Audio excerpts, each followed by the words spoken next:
तेलंगाना के गठन के बाद छोटे राज्यों को लेकर नए सिरे से चर्चा हुई शुरू।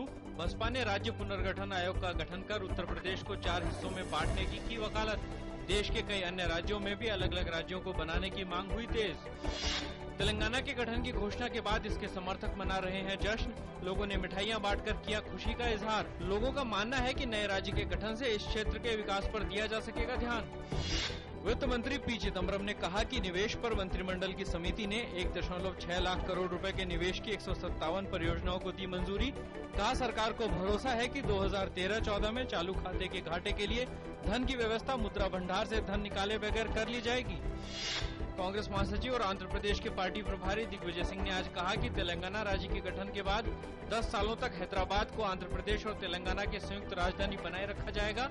उन्होंने स्पष्ट किया कि आखिरकार हैदराबाद तेलंगाना में ही रहेगा। पृथक तेलंगाना राज्य के गठन की घोषणा के विरोध में विजयवाड़ा समेत अनेक शहरों में हुआ विरोध प्रदर्शन। विजयवाड़ा में बड़ी संख्या में छात्रों और अन्य लोगों ने एकीकृत आंध्र प्रदेश की मांग के समर्थन में किया प्रदर्शन। केंद्रीय मंत्रिमंडल ने प्रधानमंत्री की अध्यक्षता में उत्तराखंड पर विचार के लिए की पहली बैठक में राहत कार्यों की समीक्षा के साथ साथ पुनर्निर्माण और पुनर्वास बढ़ाने के लिए राज्य सरकार को दिए गए निर्देश। उत्तराखंड के मुख्यमंत्री ने कहा कि बद्रीनाथ, गंगोत्री, यमुनोत्री का रास्ता सितंबर तक खोल दिया जाएगा। उन्होंने केदारनाथ के लिए वैकल्पिक मार्ग बनाने की बात कही। हेमकुंड साहिब के लिए फिलहाल हेलीकॉप्टर सेवा ही उपलब्ध हो सकेगी। कंपनी कानून और सेबी एक्ट के उल्लंघन के आरोप में मुंबई की एक स्थानीय अदालत ने सहारा समूह के मुखिया सुब्रत राय और समूह की 2 कंपनियों को जारी किया सम्मन। उन्हें 30 सितंबर को अदालत में हाजिर होने को कहा गया। सीबीआई ने नीरा राडिया टेप बातचीत मामले में अपराधियों का पता लगाने और जांच के लिए सुप्रीम कोर्ट से अनुरोध किया है। उच्चतम न्यायालय ने केंद्र सरकार से मामले पर कल तक अपनी प्रतिक्रिया मांगी है।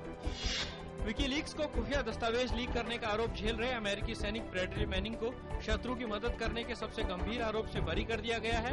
हालांकि अमेरिका की एक सैन्य अदालत ने 25 वर्षीय मैनिंग को जासूसी समेत 20 अन्य आरोपों में दोषी पाया। भारत के सोमदेव देववर्मन ने गत चैंपियन अलेक्जेंडर डोल्गोपोलोव को मात देकर city open tennis quarter final में किया प्रवेश। सोमदेव ने डोल्गोपोलोव को 6-3, 7-6 से हराकर अंतिम 8 में किया प्रवेश। यूक्रेन के 9वीं वरीयता प्राप्त डोल्गोपोलोव रैंकिंग में सोमदेव से 104 पायदान ऊपर हैं।